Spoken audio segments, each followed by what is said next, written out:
जय श्री राधे कृष्णा। हमारे YouTube channel में आप सभी का फिर से स्वागत है। दोस्तों, कृष्ण जन्माष्टमी पर आप यदि यह उपाय करते हैं तो आपको पुत्र संतान की प्राप्ति अवश्य होगी। यदि आप गर्भवती हैं तब भी यह उपाय कर सकते हैं और नहीं है तब भी यह आप उपाय कर सकती हैं। आपको जो कृष्ण जैसा, लड्डू गोपाल जैसा पुत्र चाहिए तो कृष्ण जन्माष्टमी पर इस उपाय को अवश्य करें, क्योंकि कृष्ण जन्माष्टमी पर उपाय करने से आपको कृष्ण जैसा ही पुत्र संतान की प्राप्ति होगी। क्यों लड्डू गोपाल की हम पूजा करते हैं, वही हमको सब कुछ देने वाले हैं। कृष्ण जन्माष्टमी का पर्व बहुत ही एक अच्छा है जो अपने आप में बिल्कुल ही सिद्ध है। तो इस दिन आपको यह उपाय करना चाहिए जिसके करने से आपको संतान की प्राप्ति होगी। आपके घर में किलकारियां गूंजने लगेंगी। यह 100% बिल्कुल सत्य है और मुझे भगवान पर पूरा विश्वास है, यानी पूर्ण विश्वास है कि इस उपाय के करने से आपके घर में संतान की प्राप्ति होगी। जिनको पुत्र नहीं है वह इस उपाय को अवश्य करें। तो आपको ज़्यादा कुछ नहीं करना है। कृष्ण जन्माष्टमी के दिन व्रत रहकर रात्रि को जब कृष्ण भगवान का जन्म होने के पश्चात में आप मंत्रों के द्वारा भगवान का पूजन करें। यदि मंत्र आप पर नहीं आते हैं तो जिस प्रकार से आप भगवान का पूजन करते हैं, लड्डू गोपाल का पूजन करते हैं, तो आप उनका पूजन कीजिए और माखन मिश्री का आप भोग लगाइए। उससे पहले आपको तुलसी के 11 पत्ते आपको तोड़ने हैं। तुलसी के पत्ते तोड़ने से पहले आपको तुलसी माता से हाथ जोड़ करके प्रार्थना करनी है कि मैं पुत्र संतान प्राप्ति के लिए आपका आह्वान करती हूँ या कर रहा हूँ।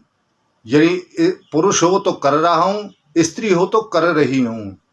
ऐसा कह करके आप तुलसी के पत्ते तोड़ें, परंतु ध्यान रहे नाखून से तुलसी के पत्ते बिल्कुल नहीं तोड़ने हैं। यदि आपका नाखून उसमें लगता है तो वह खंडित हो जाती है, तो इसलिए नाखून उसमें बिल्कुल नहीं लगना चाहिए। वह आपका जो उपाय है वह बिल्कुल बेकार चला जाएगा यदि आपका नाखून लगता है तो ध्यान रहे नाखून उसमें बिल्कुल नहीं लगना है। तुलसी के पत्ते लेकर के जब लड्डू गोपाल जी को भोग लगा दें माखन मिश्री का पूजा करने के पश्चात में, तब आपको इस मंत्र का उच्चारण करना है। जो संतान गोपाल मंत्र है उस मंत्र का आपको उच्चारण करना है और भगवान श्री कृष्ण के चरणों में उसे अर्पित करना है। प्रत्येक तुलसी के पत्ते पर उस प्रत्येक मंत्र को आपको बोलना है। मंत्र आपको नीचे लिखा हुआ दिखाई दे रहा होगा, उससे आप अपने किसी कॉपी पेन से आप अपने किताब पर लिख सकते हैं, कॉपी पर लिख सकते हैं। और यदि आपको याद है तो कोई दिक्कत नहीं है, तो आप प्रत्येक पत्ते पर उसको बोलते जाएं और भगवान श्री कृष्ण के चरणों में उसे चढ़ाते जाएं। ओम क्लीं देवकी सुत गोविंद वासुदेव जगतपते देहि में तनयम कृष्ण त्वाम हम शरणम गता। यह मंत्र है। इसका शुद्ध उच्चारण करने के पश्चात ही आप उस मंत्र को बोलें। यदि आपको याद नहीं है तो पहले ही उसे याद कर लें, उसका शुद्ध उच्चारण करें, तभी आपको लाभ की प्राप्ति हो सकती है। श्री कृष्ण भगवान के चरणों में उसे चढ़ा करके तुलसी के पत्ते प्रत्येक मंत्र के द्वारा चढ़ा करके और भगवान से हाथ जोड़ करके आपको प्रार्थना करनी है कि हम पुत्र प्राप्ति के लिए यह कार्य कर रहे हैं। यह हमारी जो मनोकामना है वह पूर्ण हो। हम आपकी शरण में हैं, हम आपसे ऐसी कामना करते हैं। इस प्रकार से कहने के पश्चात में तुलसी के पत्ते किसी पूजा स्थल पर रख दीजिए। और रखने के पश्चात में जहाँ आपका मंदिर है, जहाँ आपने पूजा घर बना रखा है, उस स्थान पर आप उन्हें रख सकते हैं। किसी पानी में भी रख सकते हैं, जिससे वे पत्ते खराब ना हों।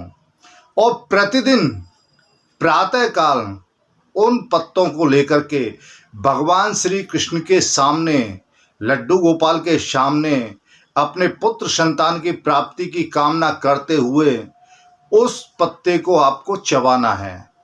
प्रत्येक पत्ते को प्रत्येक दिन चबाना है, यानी 11 दिन उन 11 पत्तों को लेकर के आपको लेना है। तो इस प्रकार से यदि आप उपाय करते हैं तो आपकी मनोकामना अवश्य ही पूर्ण होगी। भगवान लड्डू गोपाल श्री कृष्ण भगवान आपकी मनोकामना अवश्य ही पूर्ण करेंगे। तो दोस्तों, यह वीडियो आपको कैसा लगा? हमें उम्मीद है अच्छा लगा होगा। कृपया चैनल को सब्सक्राइब करना ना भूलें। जय श्री राधे कृष्णा।